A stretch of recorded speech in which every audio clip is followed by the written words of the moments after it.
Un petit mot aussi sur le Christ roi. Qu'est-ce que c'est le Christ roi, ce fameux Christ roi? On en a déjà parlé ici. On en a déjà parlé avec le cardinal Pi. Le Christ roi, c'est l'idée selon laquelle l'Église, le Christ doit régner sur les individus bien sûr, mais aussi sur les institutions. Et que les institutions doivent être subordonnées à l'Église catholique. C'est ça le Christ roi.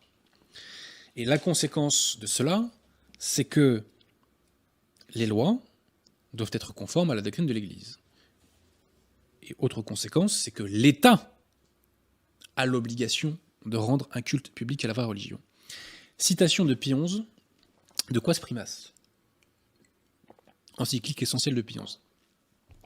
Écoutons-le. Les chefs d'État ne sauraient donc refuser de rendre en leur nom personnel et avec tout leur peuple des hommages publics de respect et de soumission à la souveraineté du Christ. Tout en sauvegardant leur autorité, ils travailleront ainsi à promouvoir et à développer la prospérité nationale. Plus loin, sa dignité royale, en parlant du Christ, exige que l'État tout entier se règle sur les commandements de Dieu et les principes chrétiens dans l'établissement des lois, dans l'administration de la justice, dans la formation intellectuelle et morale de la jeunesse, qui doit respecter la saine doctrine et la pureté des mœurs. Donc, voilà ce qu'est le Christ roi. C'est l'obligation pour l'État d'être dans les clous catholiques. Or, je vous l'ai dit, la secte conciliaire a renoncé au Christ roi. À partir du moment où elle accepte la liberté religieuse, elle renonce au Christ roi. À partir du moment où elle se prononce pour l'indifférence d'État, elle est contre le Christ roi.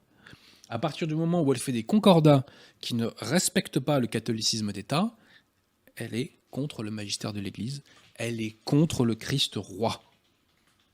Tout simplement. Tout d'ailleurs, le titre d'un ouvrage de Monseigneur Lefebvre, ils l'ont découronné, en parlant de notre Seigneur. Donc il est toujours intéressant de voir la différence entre le magistère de l'Église et le faux magistère conciliaire auquel on ajoute leurs actes. Je parlais des fausses religions, rappelons-nous quand même que Jean-Paul II, qui est officiellement un saint chez les conciliaires, a embrassé le Coran. Un saint de l'Église catholique embrasse le Coran. Je rappelle que le saint, ce qui le caractérise, c'est qu'il est exemplaire. C'est exemplaire d'embrasser le Coran pour un catholique. Jean-Paul II a déclaré en Jordanie que Saint Jean-Baptiste protège l'islam. Alors, les gens qui font la choutzpa conciliaire, on dit « Ah oui, mais non, mais il ne voulait pas parler de la religion, il voulait parler de la civilisation islamique. » Alors, de deux choses l'une. Avec les conciliaires, les mots n'ont jamais leur sens. Quand vous leur montrez leur propre texte, « Ah mais non, mais ça ne veut pas dire ça. » C'est-à-dire que quand on donne le sens que donne le dictionnaire, on nous dit non, ça ne veut pas dire ça. Mais admettons que Jean-Paul II voulait dire la civilisation islamique, je regrette, mais la civilisation islamique, elle ne respecte pas le Christ roi. Elle n'essaie pas de conformer l'État à la doctrine de l'Église. Donc un catholique ne peut pas prononcer une telle phrase, Saint Pierre ne peut pas prononcer une telle phrase. Le Saint-Esprit, alors bon, là c'était pas un texte officiellement infaillible, mais quelqu'un qui prétend être Saint Pierre ne peut pas faire ça. C'est pas possible. C'est pas possible. Bon. Surtout que Jean-Paul II n'est pas son coup d'essai, parce que quand il était allé en Inde, il s'était fait mettre sur le front un symbole hindou. On imagine vraiment Saint-Pierre, on imagine, je crois que c'est Saint Thomas qui a... c'est l'apôtre Thomas qui a évangélisé l'Inde, si je dis pas de bêtises. Vous pensez franchement qu'il s'est fait mettre des symboles hindous sur le visage?